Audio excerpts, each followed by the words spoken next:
Hi, I'm David Johnson, pastor of New Tabor Brethren Church here in Caldwell, Texas, and this is Bible Boost. As you can see, we're in VBS and having a great time, and I hope that you are doing the same thing in your church. Sign up, volunteer, and help your church out to reach children. That's what we do here. Now today I want to do a message on great expectations. All right, I think Charles Dickens wrote a book called that. I read it when I was in school.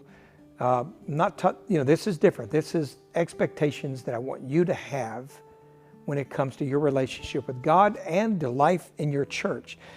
In John chapter 14, let's read verses 13 and 14. Jesus says, I will do whatever you ask in my name so that the Father may be glorified in the Son. You may ask me for anything in my name and I will do it. Do you have an expectation that God's capable of doing that? Do you expect Him to change people's lives? Are there people that you know that you think is hopeless, sicknesses and diseases that are incurable? The fact is that we have the power and authority given to us by Jesus Himself to overcome the things of this world, to defeat the things that affect you and other people. As a Christian, I have an expectation that God is capable of doing anything. Anything. He said it. You just read it.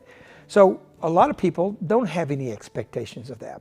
As a matter of fact, sometimes when some of them are healed or their lives change, or they get a job they've been praying for, they say, well, that was going to happen anyway, and I'm just getting better, and the medicine worked.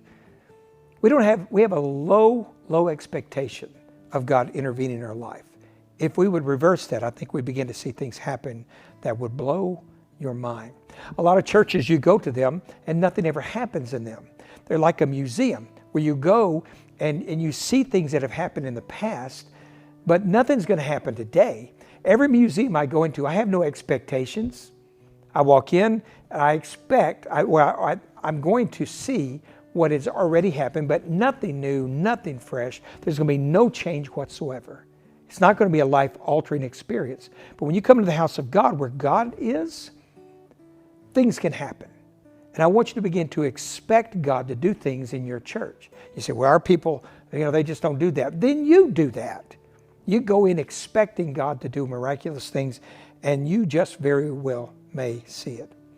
So don't be that museum. The world expects activity from a church. They do.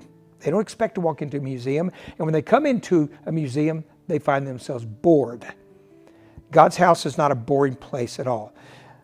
God expects from us. He expects more and greater things from us. He expects the gospel to be preached. He expects the sick to be healed.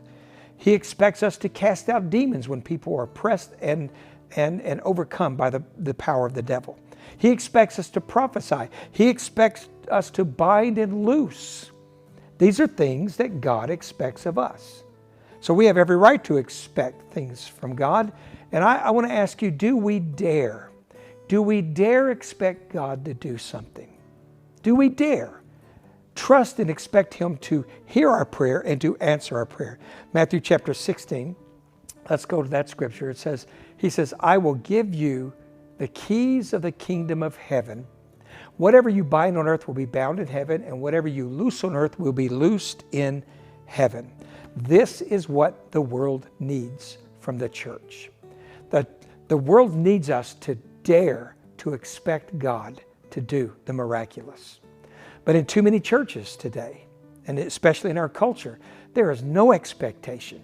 We have bulletins, we have an order of service. This is what's going to happen today, and at this time we're going to be out of here. That's low expectation. And I'm not saying that a longer service is more holy or more effective. I'm just saying that while we're here, let's expect God to do incredible things. Believe God for and ask God for these things. Finally, in 1 Corinthians chapter 2, let's go here. Paul said this. He said, my message and my preaching were not with wise or persuasive words. I'm not here to dazzle you. I'm not writing you a term paper. He said, but I'm here with a demonstration of the Spirit's power, so that your faith might not rest on human wisdom or abilities, but on God's power. Whatever happened to the power of God in our church services? I'll tell you where it's gone. We don't have an expectation anymore. We go in expecting a museum experience instead of a life-changing, life-altering, God-infused service. I challenge you. If the rest of your congregation isn't thinking this, you go in expecting God to move and do something mighty and miraculous, and you're going to be shocked, okay? God bless you. Have a great week. Expect God to do things because God's expecting you to do things, all right? I'll see you next time on Bible Boost.